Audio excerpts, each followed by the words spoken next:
what Bhutan is an interesting place, uh, and it's an interesting crossroads that we stand as humanity. What inspired you uh, to spearhead the mindfulness city? Really, this is a vision that was created by His Majesty the King of Bhutan. And it is a new playbook, I would say, for capitalism, for development, right? It's a new vision for prosperity. Prosperity that is aligned with spiritual values. And it's really, I think, coming from this deep wellspring of culture and values that is a part of the Bhutanese cultural fabric. And this is, I think, best exemplified, articulated in the very practical governance framework of gross national happiness, which, when we start any sort of project, we ask, what does success look like? And gross national happiness is really defining what success looks like a country scale, right? And this is a vision of success that is not just driven purely by economic metrics. It acknowledges the importance of economic achievement, gross domestic product, but at the same time says that that's not enough.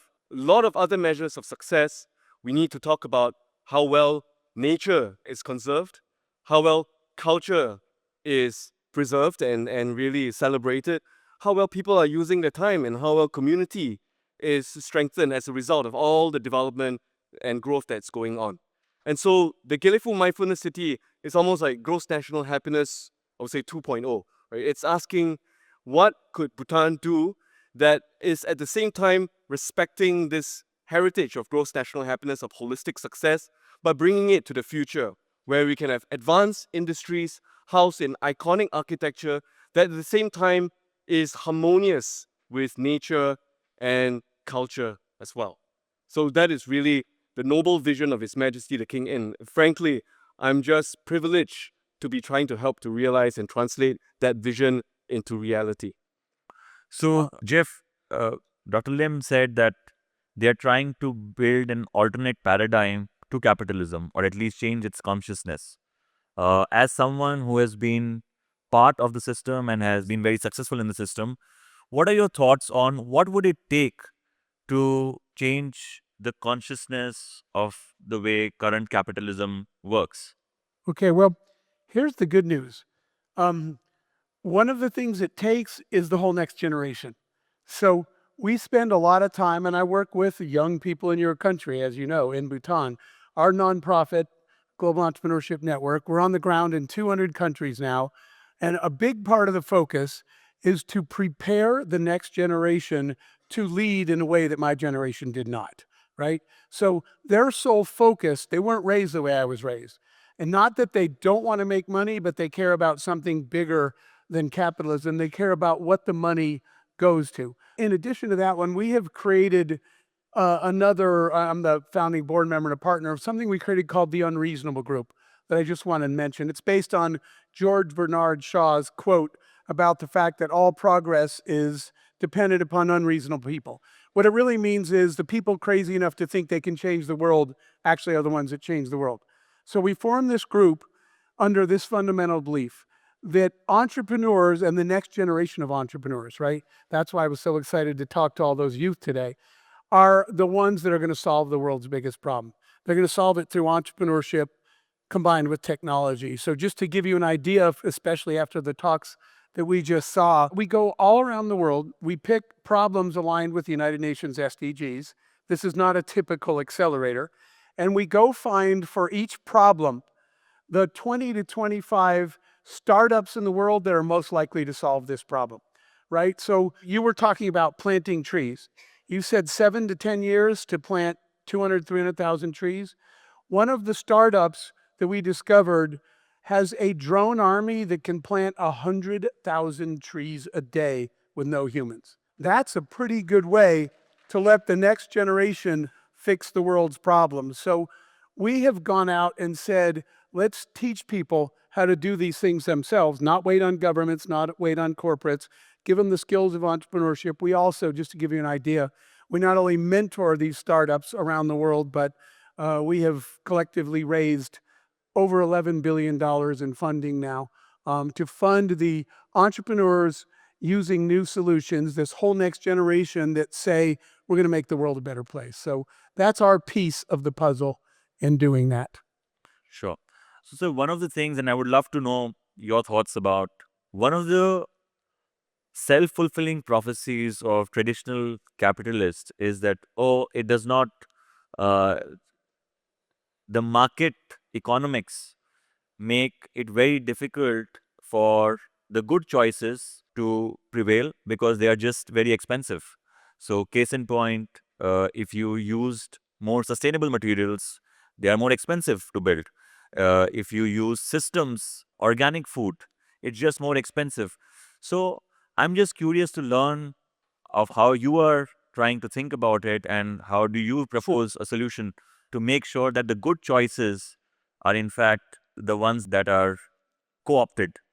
No, that's a fantastic question, right? And quite frankly, as an investor, almost the first filter we almost use is this going to be commercially viable, right? And so I'm very much familiar with that. But that's why I say it's real privilege to be working, with His Majesty the King at this sort of city level, right, where we can actually have a role in creating the markets that can help such technologies from first principles, build in this requirement that, look, any sort of solutions that we want to adopt, we're providing that market that can enable these solutions to then scale and potentially achieve viability, right? Because there is a valley of death that they have to cross. If we create sufficient supply, these technologies do have a fighting chance to then prove the viability. And hopefully with this success, that's a foundation with which they can scale all over the world. But, I think it really starts from first principles in this situation. Right? If we have the political will, if we have a sufficiently large community of similar-minded people, we can build these sorts of requirements from first principles in all sorts of things, right? That will help to drive demand, from building it into the governance requirements, from building it into operating requirements for companies that are operating in the city, for instance, that they consider the impact on the environment, that we consider things like embodied carbon, which will then create the demand for ecologically sustainable materials, for instance, that was just mentioned earlier as well. So that's just an example. Sure. So I'm going to say something that will offend some people. He's right. The solutions that are better for the planet and better for humanity, that are often more expensive, there's a lot of people, my generation, that don't care, right? And they'll say they care, but when they spend their money, they won't spend it that way. They'll do what's best for them. Here's what I fundamentally believe. My friends aren't going to change. So I'm going to go back to what I said before. The responsibility of everybody in this room is to prepare the next generation to grow up with a different set of values. That's why, like I said, I was just in the last few weeks, I've been in the Middle East, Africa, Asia, and now here I'm in India. I spend as much time as I can with young people, prepping them. Really quick side note. I was blessed. I spent a day with the Dalai Lama. And he said, Jeff, I think you're trying to make change in the world. I said, yes, sir. And he said, you would think that if you want to change the world, you need to talk to the people that run the world. That makes sense, right? And he said, except you're wasting your time, they're not going to change. He said, my advice to you is spend all your time with the youth. So, give you an example. This generation, they do care about their money, but they care about what their money is used for. I'm going to just give you a really fast experiment. It's the company Patagonia who makes camping gear. I have no affiliation with that company. I'm just respect what they did. One day, they announced that they would no longer buy materials from suppliers who did not replant forests that they killed. And so 70% of their suppliers did not qualify. Well, if you lose 70% of your supply chain, what do you think happens to the price? The price goes up. The company announced that in order to work only with earth-conscious and green sustainable suppliers, we're raising the prices of all our products. The experts in retail predicted the death of the company. Do you know what happened to the company? Their sales hit an all-time high. Do you know why? Because this generation said, if I could give you $5 and you're not harming the earth, that if I could give him $7 for the same product and know that he just planted 1,000 trees, I'll spend the money. So that's what we're trying to get to is a consumer awareness and education of a generation of people that say, I know that doing is right is more expensive, but I'm investing my own. They see that not as extra dollars, they see it as an investment in their future and their children's future. So I want to just give you somewhat of a contrastic, if you permit me to be provocative. See, I had started my presentation with a slide that, about 900 million people in this country I was shocked. live on less than $3 a day. Now, that is just one way of looking at it. I'm just giving you a data point. Now, in the work that one has seen, their need to solve for today is so much more greater that they don't have the luxury to think about tomorrow, which is why the choices that they make in electing the leaders that they do, what the leaders do as promises to these people, regrettably, it gets into a vicious cycle of short-termism. And when the belly is empty, all these notions of morality and consciousness, all of that goes out because culturally we have been bankrupted. It does not have to be the case, but I'm just saying that it becomes the predominant case. And certainly when you go to villages, certainly when you go to cities, you see this sort of self-sabotaging behavior. Now, the assumption that somehow they will change and that will drive the market and that will drive the manufacturers to change their ways seem like a long shot, at least for a lot of the developing world. Uh, and I'm just curious to learn, what do you think can be done in the developing world where they are so challenged with solving for the today to make this tectonic shift, which is the need of the hour? You're absolutely right. There are a lot of people that can't help themselves because right now they're just hungry, right? They don't really care about the future if they can't get through today. You are exactly right.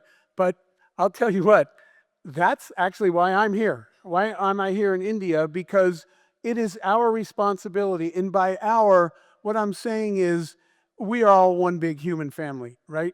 If everybody in here, if we are all one big human family, then we are responsible for each other.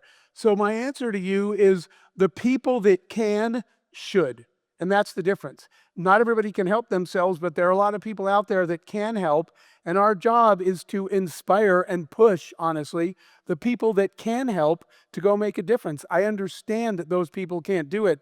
That's why, literally, why we created our organization and why we work in 200 countries, because we recognize that there are the people that can make a difference, that can do something, that aren't hungry, and there's the people that need help. We have to help each other get there. That's the only way it's going to get better. Yes, Dr. Lam. Yeah, Jeff, I couldn't agree more. I think it's an effort that requires all the different players in the ecosystem. You need that ground-up, community-driven initiatives, many of the things that you're pushing. Absolutely. At the same time, we would, of course, benefit from that top-down vision, strong governance by enlightened leaders as well. And I think Bhutan is a great example of that, where just from first instance and first principles, adopting this sense that we are going to do things that will create jobs, but at the same time be respectful to this vision and these principles of mindfulness and sustainability, which is what we're trying to promote in the Galefu Mindfulness City, and to show the world that this is possible. I think it just is a very concrete example of how that, from a top-down approach, could work. And it's really saying, we have a choice at the governance and the leadership level, right? You're absolutely right? There's a constant tension between the need to create jobs in the first instance to fill hungry bellies and trying to be noble and respectful of our values. But we're saying that it's possible, right? So the fastest way for us to create jobs could be to bring in a casino, for instance, or to now strip all of the forest and basically harvest all of the timber that's available in Bhutan. That's a carbon negative country, 70% of which is forested. We're saying no. That is not from first principles what we're going to do. We reject that we have to go down the casino route. We reject that we need to strip the forest. We're going to bring in industries that will harness the competitive advantages of abundant green energy. We're going to convert those watts to bits, bring in digital industries, and AI companies that can capitalize on all of this abundant compute. And that is the choice that we are going to take. Right? It's hard, but you know what? Giving up is not an option. right? You heard from many, all of you heard from many speakers today, including Dr. Chopra, that the easy path is a path to nowhere. We all have to be willing. What you talked about, what you're doing in Bhutan, you've chosen the hard path. The hard path is really the only option. The other question that I had was that when you think of, and this question to you, and then maybe a platform for you to institute some of these ideas. And the real idea is that in capitalism, maybe it is flawed capitalism because we do not really attribute to the true cost of anything. The true environmental cost of a choice, the true social cost of a choice, the true intergenerational cost of a choice. And I'm just curious to learn what would be your thoughts on attributing true costs to things? I mean, you can get this shirt in a $1 store in the US, but it takes 1,200 liters of water to dry, which pollutes rivers, this thing, and no one really seems to account that. There are huge amounts of environmental discounts given, slavery discounts given. And I'm just curious to learn about your thoughts as someone who understands this world very intimately and someone who's building a new paradigm. What are your thoughts on how can we really attribute true cost to products and choices? Quite frankly, I'm glad that actually many people in the world are thinking about this now, because I think everyone's recognizing again that a single dimension of assessing the value of something is insufficient. That we need to consider the value of the ecosystem, right? We need to consider this second, third order effects. We need to consider the value of the clean air, the value of the sort of the heritability of a beautiful space, and the intergenerational kindness that was mentioned earlier as well, and the value that that could bring in an ecosystem. So there are many different ways of thinking about this. You know, of course, one iteration is carbon, right? Carbon credits. Everyone has been latching onto that. It's a single metric again. It's kind of easy to quantify, but again, it's not sufficient. So in Bhutan, we're also looking at other ways to try to quantify this, right? And talk about ecosystem value, try to account for it. Natural capital accounting is a big and vibrant area of development, but quite frankly, very early. All right, and we can do what we can in Bhutan to adopt these and to promote these and be an example of success, hopefully.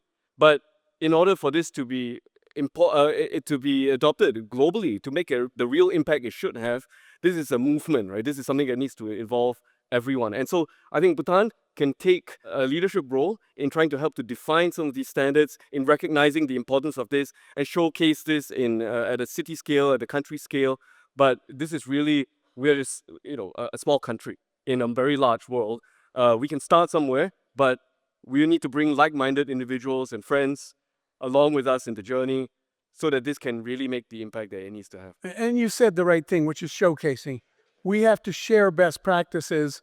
And I love that you have him up here on the stage, right? He talks about his country small. They're doing something big.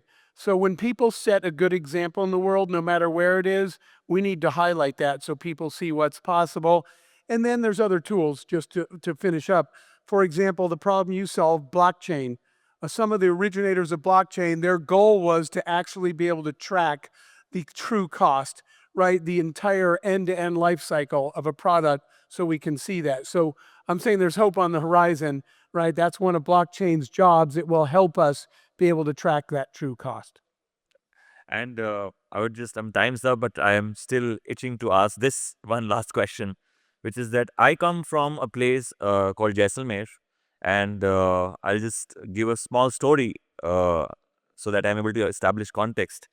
Is that it's a place which nature has not really blessed with a lot of resources in the way that we can consume it. Not a lot of water, rains less than 15 centimeters annually, very little or nothing grows there.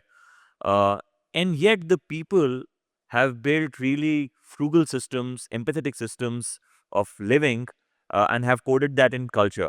And to give you an example, when one of my cousins got married there, he was asked by the bride's sisters that where is your nose? And he was sort of perplexed. He said, "This is my nose." And they started laughing.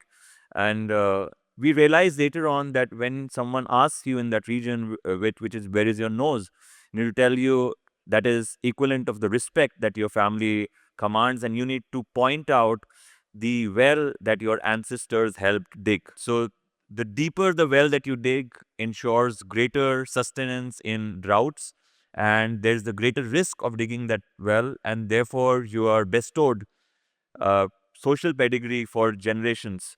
And so culturally, the respect for natural resources, considering water and land as shared resources, and there is this incredible culturally rooted conscience that has allowed the people of that region to call a desert their home for generations with very frugal resources. I'm just curious to ask this question, that what would it take for us to light that spark of conscience in the way that we lead in the world today? All of you that spoke up here earlier, you are the spark. That was the light. It's by showing what is possible. You guys aren't talking about it, you're doing it. I was sitting there saying, if you're worried about the shape the world's in, meet these people because they're fixing it. So the spark is lit, but we're not showing it enough.